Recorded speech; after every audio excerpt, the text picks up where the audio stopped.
പഠിപ്പിച്ചു തരുന്നുണ്ട്. നമ്മൾ ഒരുപാട് ചെയ്തിട്ട് കാര്യമില്ല. അള്ളാഹുവിന്റെ ആദരവായ റസൂലുള്ളാഹി സ്വല്ലല്ലാഹു അലൈഹി വസല്ലമ തങ്ങൾ നമുക്ക് പഠിപ്പിച്ചു തരുന്ന ഹദീസിലൂടെ നമുക്ക് മനസ്സിലാക്കാൻ സാധിക്കും. ഒരുപാട് ദിക്റുകൾ നമ്മൾ ഇന്ന് നന്നാകണമെന്ന് വിചാരിച്ച് നമ്മൾ ഒരുപാട് ദിക്റുകൾ നമ്മൾ ഇന്ന് ചൊല്ലും. ഇത് 2 or 3 ദിവസം നിലനിൽക്കും.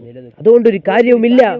നമ്മൾ ചെയ്യുകയാണെങ്കിൽ അത് കുറച്ചാണെങ്കിലും അത് നിത്യമായി ചെയ്യുക എന്നതാണ്. ഇന്ന് നന്നാകാൻ മനസ്സിൽ തോന്നുമ്പോഴേക്കും ഒരുപാട് ദിക്റുകൾ ചൊല്ലിയിട്ട് അത് 2 ദിവസമോ 1 or 2 ദിവസങ്ങൾ കൊണ്ട് നിർത്തിവെക്കുന്ന രീതി അത് നമുക്കുണ്ടാകാൻ പാടില്ല. അല്ലാഹുവിന്റെ റസൂൽ സ്വല്ലല്ലാഹു അലൈഹി വസല്ലമ തങ്ങൾ പഠിപ്പിച്ചു തരികയാണ്, വ ഇന്ന അഹബ്ബൽ അമലി ഇലല്ലാഹ്, അല്ലാഹുവിലേക്ക് ഏറ്റവും ഇഷ്ടപ്പെട്ട അമൽ ഏതെന്നറിയുമോ?